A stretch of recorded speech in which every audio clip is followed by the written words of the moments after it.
আসল যুদ্ধক্ষেত্র তো মানুষের মন, মানুষের জীবন। সেই যুদ্ধেও জয়লাভ করতে গেলে অবশ্যই দৈব কৃপা প্রয়োজন হয়। ঈশ্বর চাইলে সব পারেন। তিনি তো কৃপা করেই চলেছেন। কৃপা লাভের জন্য ভালো গ্রহিতা হতে হয়। ঈশ্বরের কৃপালাভ গ্রহের মাধ্যমেই হয়। গ্রহেরা মানুষের মাধ্যমেই পরিস্থিতির সৃষ্টি করে, পরিস্থিতির পরিবর্তন আনে। আমার প্রোফাইলের পিন ভিডিওতে আরও বিস্তারিতভাবে বলা আছে, চাইলে দেখে নিতে পারেন।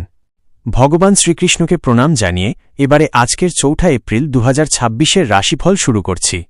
আমি শ্রী সুশান্ত, কলকাতার বিরাটির নবগ্রহ জ্যোতিষ কার্যালয় থেকে বলছি। আমাকে সাবস্ক্রাইব বা ফলো করে রাখুন প্রতিদিন রাশিফল এবং জ্যোতিষ জ্ঞানমূলক তথ্য পাওয়ার জন্য। আর আমার ফোন নাম্বারটাও সেভ করে রেখে দিন, কারো কাজে লাগতে পারে। এবারে মেষ রাশির রাশিফল বলছি। আজ তাড়াহুড়ো করে কোনো সিদ্ধান্ত নিলে ভুল হতে পারে, ধীরে চলাই ভালো।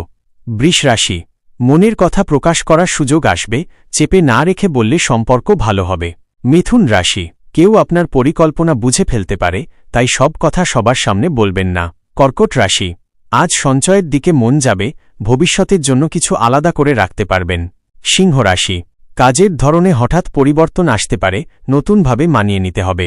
কন্যা রাশি, কিছু নিয়ে বেশি চিন্তা হতে পারে, নিজেকে একটু রিল্যাক্স করা দরকার। তুলা রাশি, গৃহের বা সংসারের জন্য নতুন কিছু করার ইচ্ছা জাগবে, এতে মন ভালো হবে। বৃশ্চিক রাশি, কথা বলার সময় ভুল বোঝাবুঝি হতে পারে, পরিষ্কারভাবে নিজেকে প্রকাশ করুন।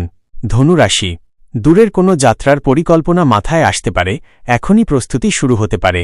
মকর রাশি, আইনি বা কাগজপত্র সংক্রান্ত বিষয় ধীরে এবং নিশ্চিত হয়ে এগোনো জরুরি। কুম্ভ রাশি, পরিবারের বড়দের কোনো বিষয় নিয়ে আপনাকে সিদ্ধান্ত নিতে হতে পারে। মীন রাশি, সন্তান বা ছোটদের সঙ্গে সময় কাটিয়ে মানসিক শান্তি আর আনন্দ পাবেন।